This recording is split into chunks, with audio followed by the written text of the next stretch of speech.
that building a property portfolio is just like putting down a brick wall. It's once you buy a property, it might have, say it only has $300 a month of cash flow. Well, that's $300 a month that you're going to have for the rest of your life. Mm-hmm. Now, if I decide to put in more work and buy another property, I'll double my cash flow. Now, I got 600 for the rest of my life. If I then put in some more work and maybe I do a bigger deal, now I got 4,000 for the rest of my life. So it's like every project I do the work once, and then I have the cash flow for life. And that's what really kind of attracted me to the business. The fact that, I'm not, I love working hard, right? I'll put in the work, but the fact that I can work hard and then I can leave it and say, now I have a residual income from that. I got a recurring income coming in for the rest of my life. That was huge.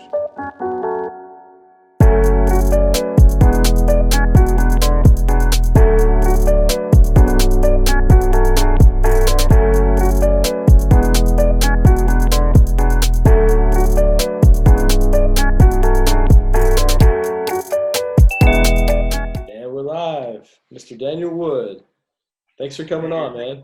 Yeah, honored to be here. Super excited to connect with your community. Yeah, so we were lucky to get the name The Real Estate Podcast, and that's the name of the show. And we're happy to have you here today. See, you got you showed me beforehand. You got the Kenya jersey rocking right now.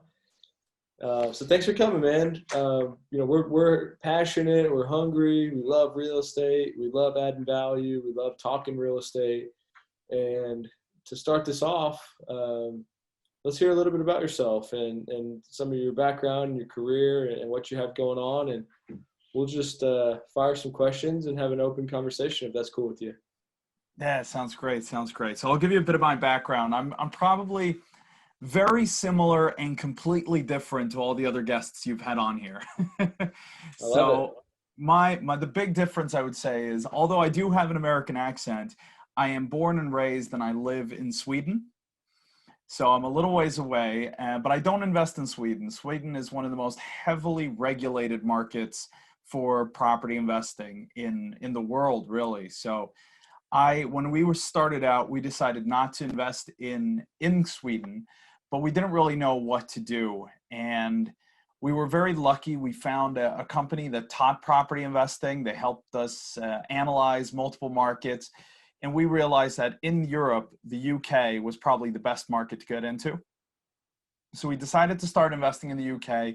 We got ourselves a mentor. We did everything right. Everything you learn if when you read the books, if you talk to people, if you listen to podcasts, the rule is get a mentor, follow their instruction, and, successful come. Well, we did that. We got the mentor. We did everything they told us. We went out, we raised finance, and then we got ripped off for about 400,000 pounds. Sorry to hear that, man. What's the deal? What can we learn from that? I'm sorry. And sounds like you're pretty optimistic about recovering at this point, so I'm sure there's some positive to it. Yeah, I put it this way. I can say it with a smile now. It was really, really rough. And I think the biggest lesson to take is when you find a mentor, there was nothing wrong with my mentor. Brilliant guy, fantastically good person, but he was British. Now, not that Brits are bad, but he was British and he was investing in, just a walk away from his office, right? So there were a lot of things that are different when you invest in another country. I think for most Americans, see this as investing out of state, right? So when you're investing in another state or another country, it's very different from, just investing, down the block. So for him, there was, especially on the kind of the building side, he would take a walk every day with his dog and he would walk by his ongoing projects. And, if the builder wasn't there, he'd send them a text and go like, hey guys, are you on the way? And they would always answer, yeah, of course, I'll be there in 30 minutes. We're just running a little late. Well, do you think if he hadn't sent that text, do you think they would have been there? Sometimes, not often, right? And that was the problem was, he didn't even reflect. He was just trusting that the builder he was just late today.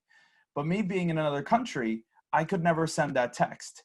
And people started taking advantage of this. And it wasn't just builders, it was business partners, it was lettings agents, it was, management agents, all these people could kind of keep cutting corners. And what happened was that killed, I think, 4 of our first property deals, that just completely wiped out. And the cumulative loss was about 400,000 pounds, which say about $550,000. Wow. Yeah, So, so that was a bad start. so tell me, like, how did you actually lose it? Like, were you flipping these properties? Did they go into foreclosure? Like, what happened to actually lose the money? Well, so the original strategy was to do, what we call the BRRRR strategy, right? The buy, rent, refurb, rent, refinance. But we'd brought on investors for the capital. So I'll take one project as an example. We had a partner who brought the project. He then brought in a builder, so it was a joint venture. He brought in a builder. We paid 1/3 of the build right up front to the builder, which is something you shouldn't do. You should be paying more in phases, but we paid 33% up front. And then 2 weeks later, the builder went bankrupt.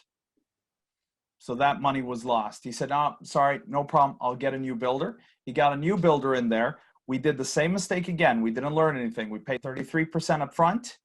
3 weeks later, that builder disappeared off to South America. So now we're 67% of the build cost in, and they've barely lifted a hammer, right? Wow.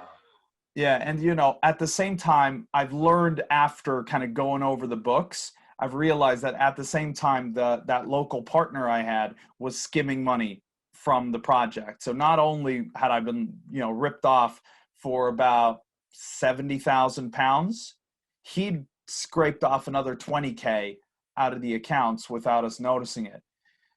And then we bring on a new builder who did actually complete the build, but they gave us a more, what you say, reasonable build quote. So instead of the 100K that the initial kind of 2 companies had said it would cost, it turned out that the project was actually going to cost us 150K. So now this project that was supposed to cost us 100 had now cost us about 230,000, 250, including the money he'd skimmed off the top. And that, when you're then going to go to refinance, well, obviously we're not pulling all our money out. And now we got investors that we've brought in on, like really high interest rates to be angels. And now the deal isn't stacking up. And every month that goes on, we're losing money to one of the beauties of property is when you get that power of compounding going in your direction, right? Every month you're making money, you can reinvest it, and you're getting wealthier and wealthier. Well, when you got interest in investors costing more than what's coming in, the compounding starts working against you. And the problem with property is it's so slow. And if you have a smart partner who's sadly smart on the, let's say, less than, that doesn't have that integrity, it took a long time for us to realize how much we were bleeding. And finally, we were forced to sell the property and take that loss. So to answer the question, yes, it was a flip, but it was never meant to be a flip. It was that we finally had to cut it. And a big part of it, we went in completely, trusting, we'd been referred to these people. We thought they were good people. We didn't understand how important it is to do your due diligence on the market. And that was one deal. This happened on another 3. So we kind of got tossed in on the deep end and learned that you really, it's great trusting people, but as one of my mentors said, trust but verify. Sure. Wow, man. Well, yeah, I mean, I think this is a good story to, that you're sharing it and to get it out there to one, help me, to help our listeners, so I appreciate you. I'm sure it's not easy to talk about, but I'm sure you've recovered and you learned a lot. Well, we were very blessed. We met some amazing people. I mean, one of the things we did was we actually started running events in Stockholm and Sweden, and we were bringing amazing people from all over the world to Sweden. And one of the key speakers we brought was Kim Kiyosaki, one of the authors of Rich Dad, Poor Dad. And we had her come speak at our Empowered Women event. And it was just 2 amazing days. And as the host of the event, one of the bonuses you get is you can take out the speakers for dinner, right? So we took her out for dinner. We showed her around town. We got to know her very well. And she actually jumped on some calls afterwards with us. And we actually are business partners to the Rich Dad organization today. So it led to a lot. Yeah. Yeah, no, we've translated Cash Flow 101 to Swedish. And so we're about to launch the Swedish version. So that's really, really cool. Good for But you, no, man. oh, thank you. I appreciate it. And she was brilliant. She's such a good person. She gave us so much good advice about how to kind of restructure the debt, restructure our deals, and then how to kind of act differently and go out and do it again. And I mean, we've done well over 100 property deals, and it took over 100 property deals to kind of turn the business around. Hmm. But once we turned it around, the one positive, the reason why I can say this with a smile is that is what's led to us creating Momentum Property Education, which is the company we have today where we teach people how to invest internationally. And it really came because I brought on investors, and these investors were with us on the journey. And, you know, I told them, my accountant has said I should bankrupt the company. I'm not going to do it because I'm not going to throw you under the bus, but that's what I should do. And when we then, you know, got further along the process and we started paying investors back, this kind of got noticed, right? You know, if we just done it ourselves, no one would have known. You know, it would have just been this, you know, private matter, but it was kind of public domain at this point. And what happened was when we did turn it around, people started reaching out and kind of going, hey, can't you teach me? Can you help me do the same thing? And originally, me and my wife Gisela, we said no. You know, we did this to be free. You know, we wanted to be able to hang out by our pool. We wanted to have time with our kids. But knowing kind of the cliff these people were about to run off, you know, when they're asking for help, it's impossible to say no. So finally, we said yes. Of course, we're going to help. And it was just so much fun seeing people succeed. And Yeah. that's what kind of became then Momentum Property Education. So I kind of say I'm a little jealous of our students because I always say if I or our company had existed for me, it would have been so easy, right? But because our company didn't exist, we had to go through what we did. And now this, what we think is an amazing company has been created. So it had to happen. I'm just kind of sorry it didn't happen to someone 10 years earlier. Man, that's wild. Yeah, it's you got kicked in the teeth and you got More back than up. once, sadly, Yeah, yeah. twice in a row, and then on the two other properties. Yeah. Man, so you kind of got beat down. I'm sure that was a tough point. And then did you instantly shift towards this events component, or Well, what was the the next step? events, we actually started that while we were going through all the bad stuff. Part of it was because we didn't actually know yet that we were going through the bad stuff. You know, we were getting these reports from our builders, from our partners, telling us how great everything was going, just keep paying the bills. And, you know, we trusted them. And that was a part of the problem, of course. But we started doing events because we were getting introduced to and we were meeting these amazing speakers from all over the world. You know, today we work with the Tony Robbins organization through Success Resources. We've done events with Randy Zuckerberg. We've done amazing events with speakers from all over the world. And it was so powerful to be able to bring them to Sweden, because it's not like Sweden's not like the US. These kind of events are just not accessible. They just didn't exist in Sweden. So the fact that we were bringing it was game changer. And we were traveling to other countries doing it. And we kept saying, why don't they come here? There's an interest here. And because no one else was doing it, we decided to. And again, it's one of those blessings.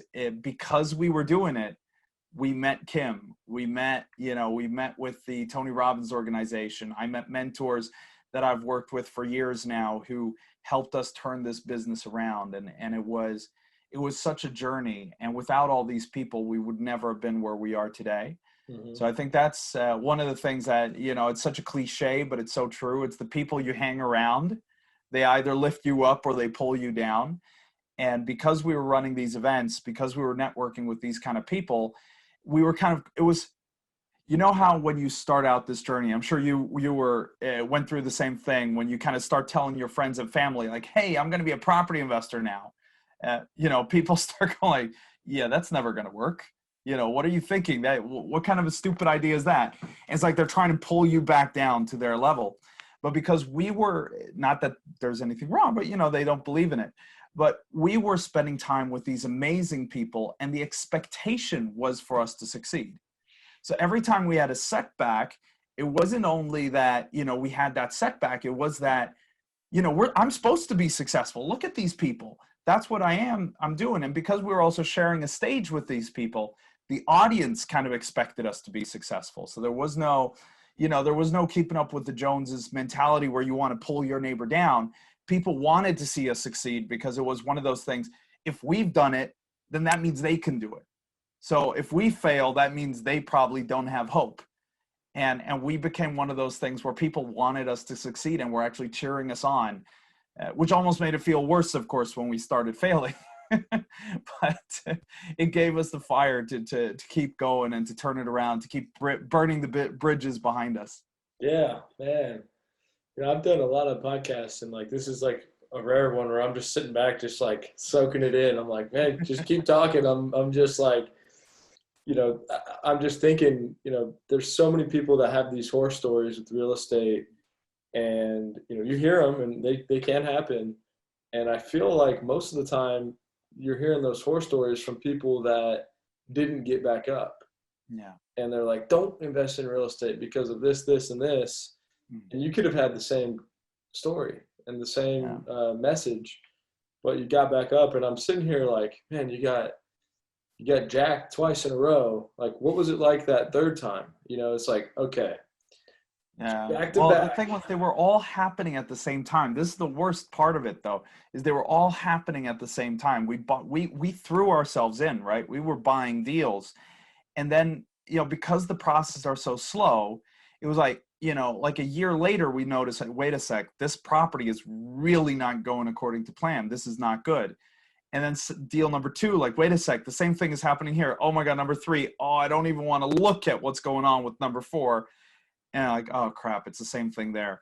We're wiped out. Same people. Same thing there, same problem there. And it's like, we're wiped out. It's like, the whole feeling is like, we're over.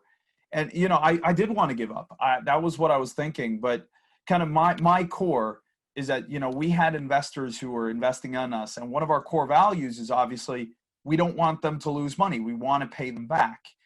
And so I realized if I quit, if I went back to a regular job, it would take me about 40 years to pay them back, which meant I could either choose to keep on going, to keep digging this hole and hope that I came out the other side, or I could give up and I would essentially work as like an indentured slave for the next 40 years, just paying all my salary to all these debtors or creditors, and then hopefully one day have something to retire on.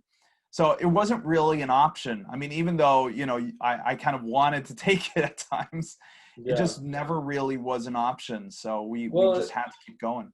And it speaks a lot about you that that's the option that you would consider, is going to work and paying them off 40 years later. And I try to operate the same way. And those are the people you want to be around.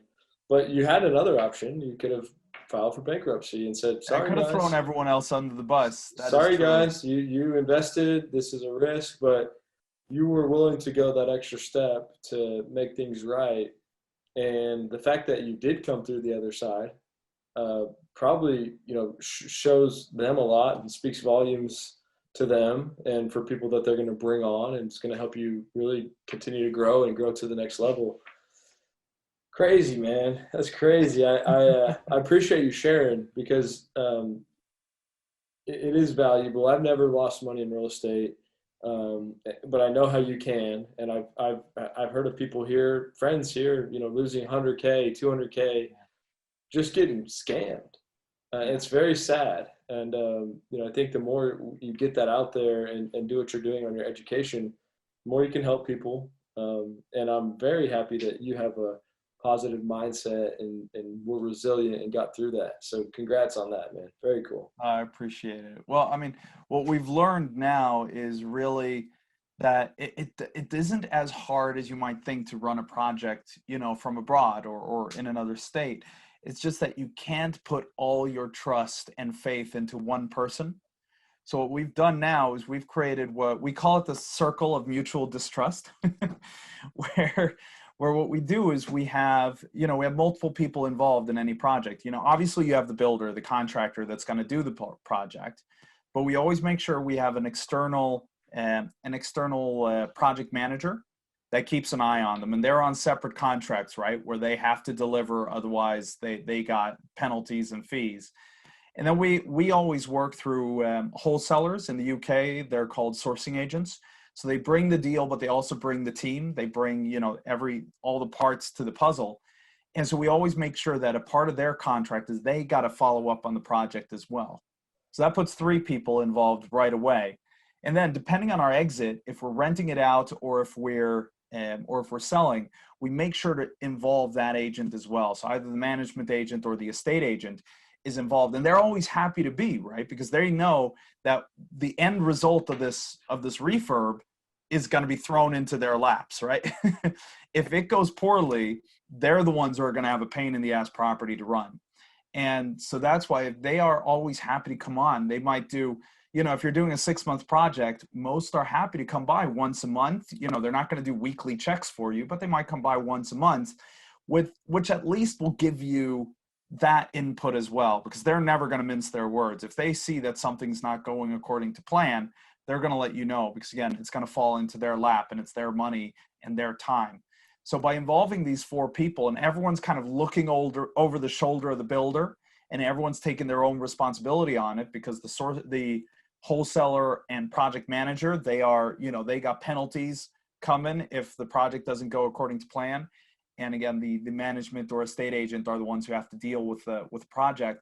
Everyone is keeping a close eye on each other, and everyone's keeping a close eye on the builder. That way I don't have to. I make sure I get my weekly reports, you know, pictures, videos, but as we know, those can be faked. But having 4 people look at the same project means it takes a lot of bad people to make that project go wrong. And that's one of the things I've been blessed to see, is there are certain bad people in the market, but not, you know, it's not the majority. So if you have multiple people involved, you do stay reasonably safe. And then of course it's up to you to have chosen the right property in the right area with the right strategy.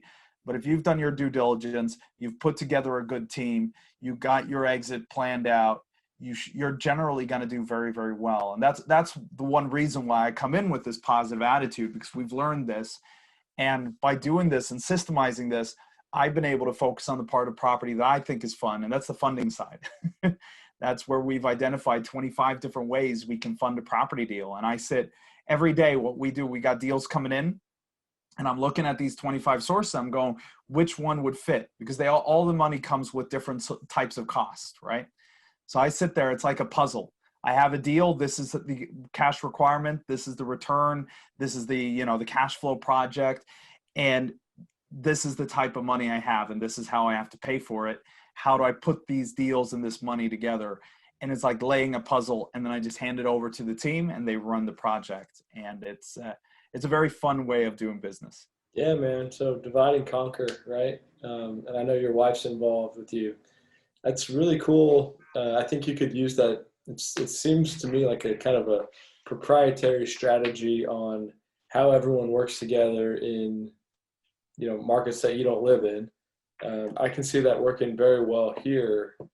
Would love to see if there's ways I can help or connect you, but like that's part of the reason why I personally haven't invested in other states or other cities. But on the flip side, I'm in Austin, Texas, where I call it Opportunity City, and it's just such a great market. So I haven't really thought too much about other markets. I've been kind of like, hey, I want to be the expert in Austin and know this market. I don't want to miss opportunities.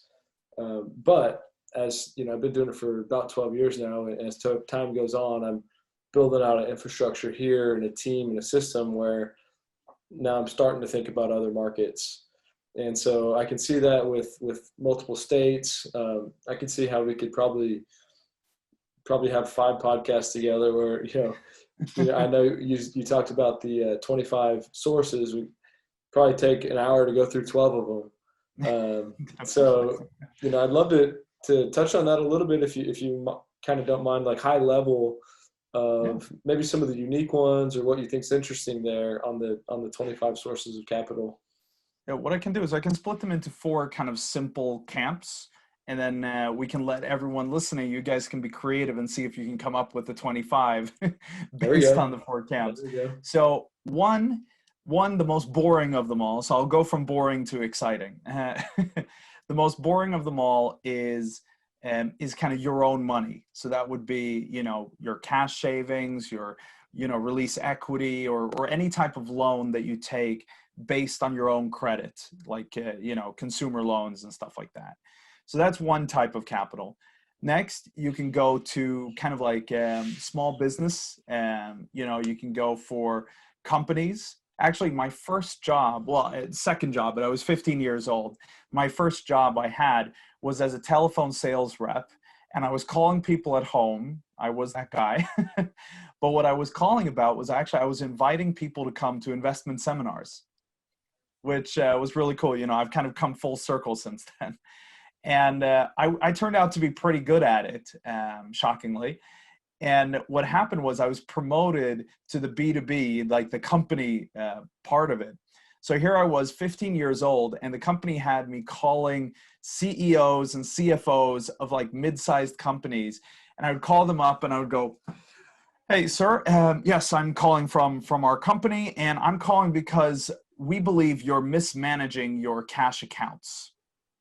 Like this 15-year-old brat telling these like large corporations, "I think you're mismanaging your money." And the funny thing though is that I learned that what usually happens in a company is the CEO is so focused on, generating a profit for the business, right? And the CFO, who's supposed to be managing the money of the business, they make sure they manage the direct cash that needs to go to the business. But then so much of their time is going for reporting, right? Going in and talking on the quarterly, the quarterly updates, that the cash account really often is mismanaged. It doesn't really do much because, businesses will do three things with their money. They'll put a third goes back, the third of profit, they'll reinvest into the business, or it might be a bigger chunk, but one part goes back into the business to grow. One part gets paid out to the shareholders as a dividend, and a third just kind of gets put in the account to cover for a rainy day. And then nothing is done with it. And so that's what I was calling businesses about, to say like, hey, take that money and invest with us. And that's one of the best things you can do today. And there's a lot of different structures. There are a lot of different type of companies like that you can get into. So that's one type of one camp. The third one is things like crowdfunding, like B2B finance, peer-to-peer financing, these type of things, when it's like small scale lenders lending as a group to your property deals. And that's something we're working on a lot right now. We've partnered with a crowdfund platform here in Europe that allows us to fund up to 80% of our students' deals. So when someone goes through our program, they essentially become a certified Momentum property education investor. And then when they want to go out and buy a deal, because of that certification, they can get 80% financing, which is pretty awesome. Mm-hmm. The final camp is the really creative one, and that's where you can have fun with it. You can create a cryptocurrency, for example. You could create a property-backed cryptocurrency. You could do, you could even do an IPO. You can do bonds. There's just so many like high-level finance things you can do. And when you look at all these, we've identified 25 different sources from these kind of 4 broad camps. And you can really get down and into the details there. And again, all the money comes with different types of costs. Some will cost equity, some will cost a profit share, others are a fixed interest, others will be an upfront cost and then maybe an ongoing management, like setting up your own property fund, for example. So there are different types of costs you'll have. But when you're looking at the deal flow you can time that up with these different types of money and find the ones that will work best together. Yeah. So that's what I basically spend my time on today, is trying to identify that. Right now, we've actually secured 100% funding line. They require extremely good deals, probably the best deals that you'll find in the UK market. But as long as I find them, they'll finance 100% of my deals all week long. So for me, that's what we're focusing on right now. We're hoping to buy another 20 properties, hopefully, close to 1,000 total apartments over the year. But we have to get those top-notch ones for this funding line to work. There you go, man. So would you consider yourself a syndicator? Is that? No, we've used other types of sources. I've done a couple, we don't call them syndications in the UK, and I've done smaller groups. But I have put together groups of investors. I put together a group who funded a golf resort in South Wales, which has been really, really cool. So I own a little share of that. That's going really, really well. Surprisingly in like these times, but it's people can't go to Spain anymore to play golf, so they go to South Wales. Nice. Yeah, golf courses here in Texas, man, they're even through COVID, like even through the middle of it, even they were crushing it. Yeah. I know, and Well, I you can't go anywhere else, right? So right. that's where you go now. Yeah, and I actually talked to someone who was a part of an ownership group, and they had just done like a huge remodel right before COVID, and they were like, we blew all of our projections out of the water, and I was like, wow, Wow. it's interesting to see who was doing what and what affected different businesses in different ways.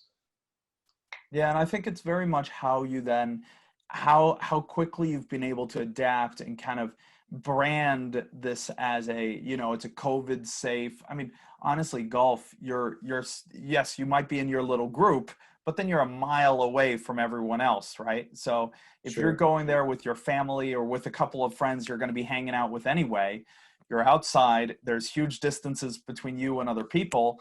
And the only kind of risk is when you go into the clubhouse to hang out afterwards. And as long as they kind of COVID approve that, then, you're fine. Hmm. And I think that branding, if you get it right, it's one of those industries that can go really well.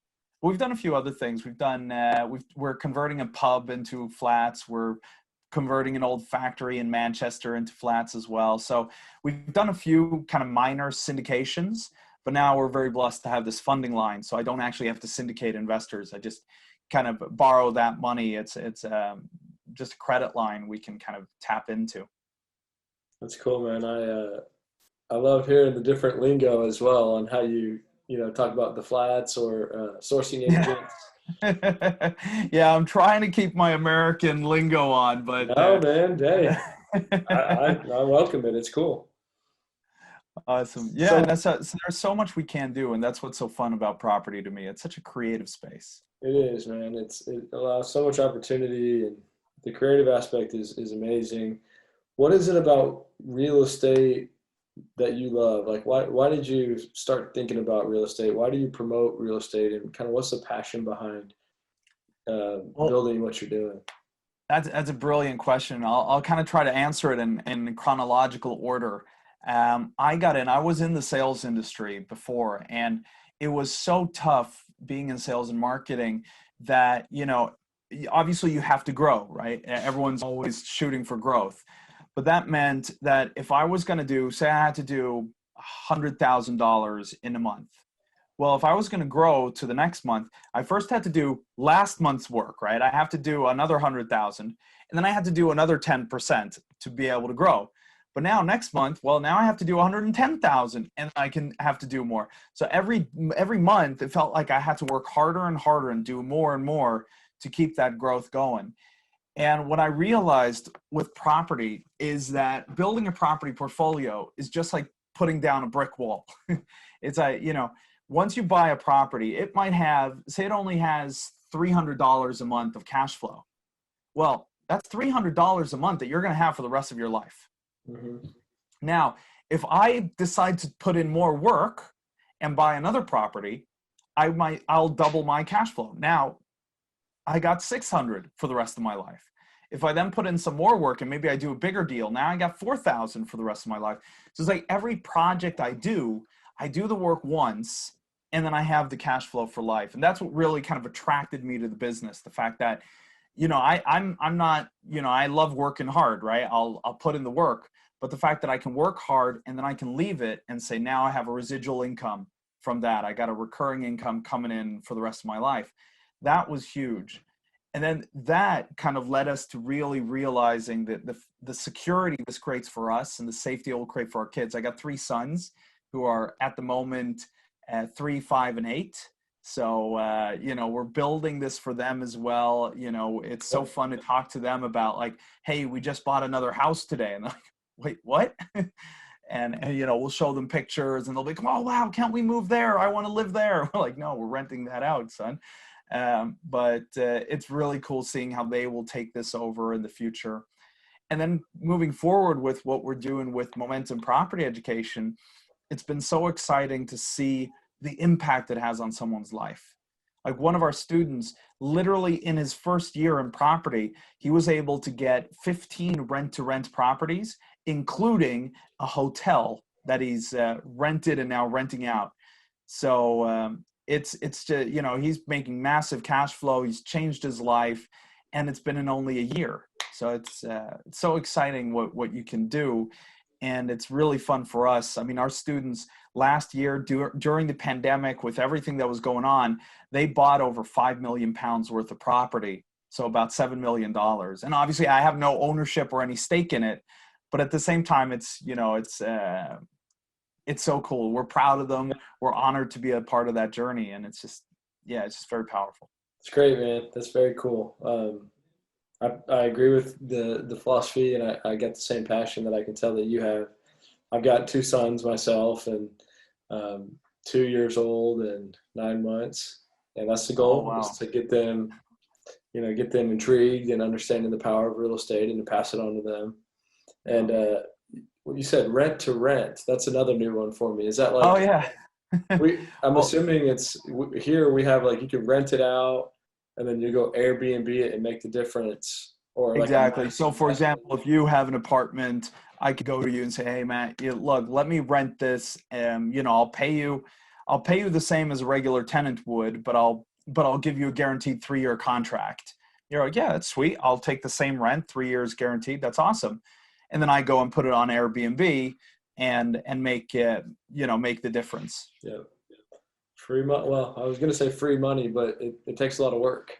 Yeah, it does. I mean, it's a very small upfront investment. You know, I might sweeten the deal by saying, look, I'll pay you 6 months upfront as well, just to be able to get it. And you'll be like, yeah, sure. And then I see that I always call rent to rents, I call them long-term flips, because, you know, it's just like a flip. You're going to buy the property, and then at some point you're not going to have access to the property anymore. And you're hopefully going to walk away with more money than you spent. And it's kind of the same thing when you're renting to rent. Rent to rent is I'll spend some money on it up front, and then I make that money back, and then I make a profit. And over a 3-year period, I've essentially flipped the property. Mm-hmm. Yeah, that's a good way to look at it. And I think, you know, one of the big things, so we have a real estate brokerage here, and one of the things I promote is making money in real estate and on real estate. So I just say in and on. And it's like, you know, I kind of look at the rent to rent and flipping and brokerage commissions, management, all those things is making that capital however frequently. And what we do is we just take it all and put it right back into real estate. Yeah. And make a lot of sacrifices to do that, but you see how it pays off. And kind of like you were talking about earlier, you're really building something that you're not trying to work harder. I mean, you can, but really when you buy that property, you can sometimes work less hard next month because you do have that income coming in. And it's beautiful, man, what real estate can do. And I love what you're saying, in and on. That's like Kim Kiyosaki. She always says, you know, you take your active income and you put it in passive income. Right. As the great thing for you is you're creating that active income in property, meaning when you then are going to put that active income into an investment, you have the systems, you have the contacts, you're going to be getting better deals, more deals, and therefore you can make even better income on your passive. And as you say, once that passive income grows, you can say, look, I don't need as much active anymore. I can pull back. Yep. Or you can say, look, I love what I'm doing. Now I'm not doing it because I have to. I'm doing it because I want to. Mm-hmm. And it becomes a choice. And I think that's a huge difference. You know, when I was clocking in every day at the office and it was like, I had to come to work, otherwise my boss would yell at me, then it didn't matter the fact that I was making a lot of money because it was not on my terms. Now I work a lot harder. I work more hours now than I ever did as an employee, but it's on my terms. It's my decision. You know, here in Sweden right now, it's 6:45 in the evening. And I'm here on this podcast and I'm happy to do it because it's something that I chose to do. And I get to talk to a great person like yourself. And and it's a choice, which makes it so much more powerful, I think. Yeah, and you can do it your way, right? You can wear the Kenyan jersey. Exactly. My boss would have never agreed to Yeah, this shirt, right? I like it, Well, man. that's a COVID bonus though. When we were doing live events, I did have to suit up. So now I can chill it out a little bit. Yeah. Well, hey, you can do whatever you want, man. You're running your own show over there, and I got the hat on backwards. I worked at Yeah, a it's in that the reverse cap. Yeah. yeah, I worked at a commercial brokerage for 4 years here in Austin, and I was around tons of smart people. I learned a lot. I was doing very high end real estate for like Gold's Gym and Dick's Sporting Goods and Oh some wow, of these yeah, big that's cool. companies. But it didn't give me the entrepreneurial spirit and the freedom and flexibility that I wanted. And not that I judge this in any way, but we had to dress like bankers, and Yeah, we had to dress, look nice every day. And like I like to dress however I want, yeah. because it doesn't affect my commitment or Well, what service I that I think about provide. it too, though, is now when I dress up nice, it feels special, right? Then I can feel the power of the suit, right? Of dressing up. It's like, all right, now I'm going all in that. But when you did it every day, that tie, it was a noose, right? It's that choice. If I choose to put on a suit and go all in, well, then Yeah. it's my choice. Then I'm doing it to rise to the occasion. Hmm. When it was someone else telling me, Daniel, we wear ties in this office, then it wasn't my choice, right? And I Oh, think that is a powerful difference. yeah, man. That's saying it as a noose is a it's a good analogy. Oh man, Yeah. well that's very good. I didn't realize the time difference was so much, and I don't know much about Sweden, but what I understand about it seems like a great place. Is there? That's because you've heard of our women. There's a lot to love about Sweden. It has, in some ways, it misses some of the great things about the US. Definitely say that. There are some things I miss, but there are some things that are just so great, like universal health care, free high level education. College is free here. It's and it's top notch, top level. There is, it's a very safe society, but that's kind of the blessing and the curse. In Sweden, everyone has good, so there's not the same strive as in the US that there is for great. So in the US, you have that strive to go for great, to be better than you could be, to maximize your potential. But there's also there's no safety net when you fall. So either you become Bill Gates, Warren Buffett, Jeff Bezos, or you might end up on the street, and you don't have those options. Yeah, man. Yeah, that's a good insight. Hey, get the kids. No worries, man. I know how it goes. Yeah, yep. Um, My 2-year-old wants to use the iPad, and it's very, very important, apparently, that he gets it now. that's cool with me. Yeah, very good insight. And if I ever make it out to Sweden, I'll try and take you out to lunch or coffee or something, man. Oh, definitely. That will be my treat. So if you want to come to Sweden, I'll show you the sites, and we'll definitely have a good time. Very cool. Well, I appreciate your time. Is there anything that you want to touch on before we get out of here? Anything that you think is important that you want Well, to just bring up? yeah, I mean, I would love to, I've really appreciated being on the podcast. First off, I want to thank you for having me as a guest, and I'd love to connect with the community more. So we have created a course that we give away that is a free introduction to property. It teaches the 3 simple steps to property investing, the 3 most common mistakes new investors make. You also learn, we walk through all of the 25 sources of capital and what we call the getting started checklist, which is every single step you need to take to go from complete beginner to buying your first property. And all that is completely free. You can go to momentumgift.com to pick that up. Just momentumgift.com. You register and you get access to that whole course. So I'd love to have people connect with us there or listen to us on the Momentum Investing podcast. So something where we interview great people like Kim Kiyosaki, Jordan Harbinger, Ben Chai, and other amazing speakers that we've had on the show. That's great, man. Awesome. So any other ways that people can get a hold of you, or just go through the website and the links?